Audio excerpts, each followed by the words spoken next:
Fears are running rampant in our society, but most people are not calling them fears. In fact, it's become trendy to call it anxiety. But if you understood the root behind your anxieties or all of the other synonyms that you use, you wouldn't be so quick to grab hold of them. You wouldn't be so quick to accept them. You wouldn't be so quick to call them your own. For those of you who are watching this series, the Fear Mind Effing series, in order, then you already know where this is going.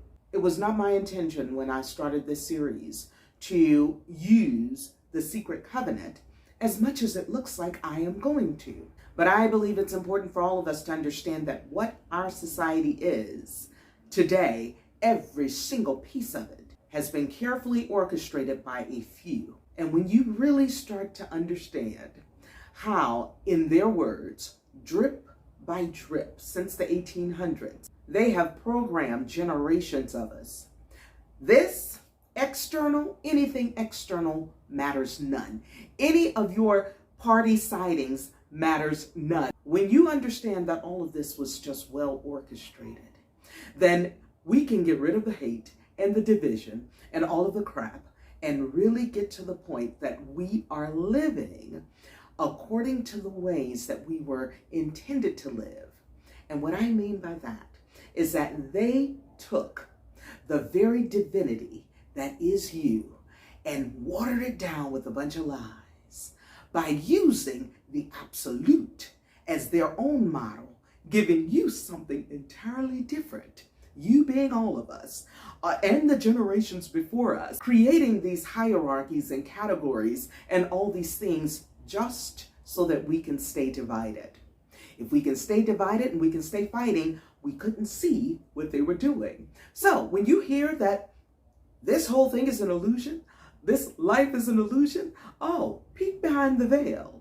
That is what we're doing for the next 30 days so we can get rid of the fears. Get rid of the fears, tap into your own absolute, and we shall all rise. Are you ready? I am.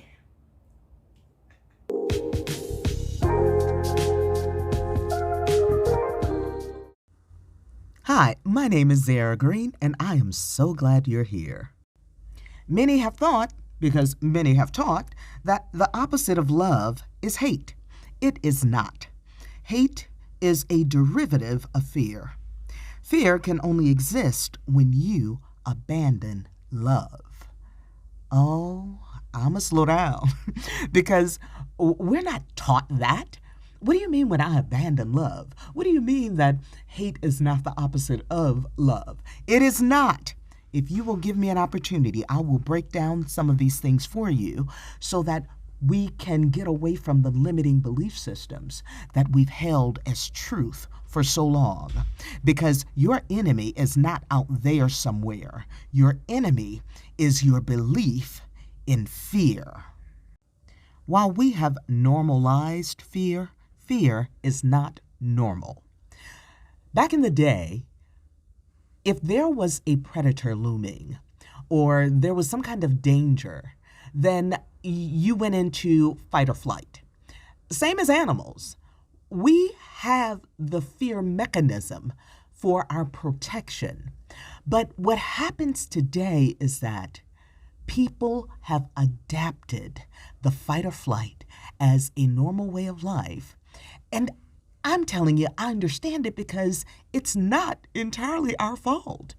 In fact, it's not our fault. If we don't intentionally accept something as truth, as something that we want for our lives, but we are conditioned into it, then I can't exactly say it's your fault. It's the same way as people say you create your own reality. If you don't understand your creative processes, what is happening within you, and I am going to clarify that over the next 30 days.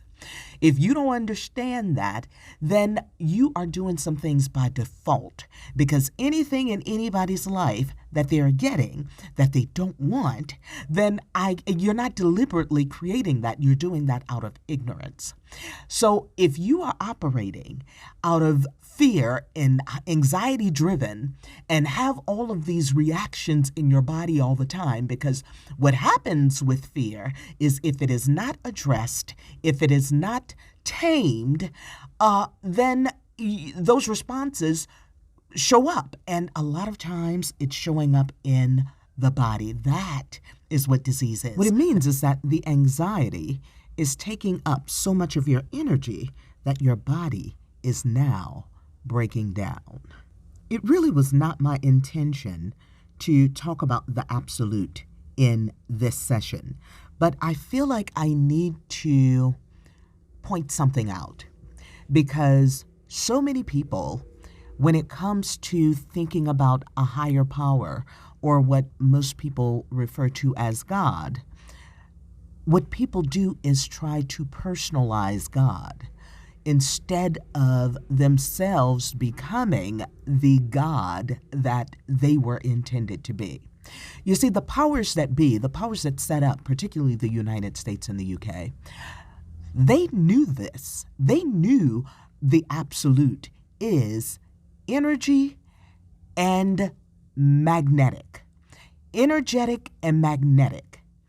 Not a person. And you try to personalize God and thinking about God in human form or as a human. Even some people, when they hear the scripture, made in the image of God, because when you look in the mirror, you see the reflection you see. That's also how you limit yourself.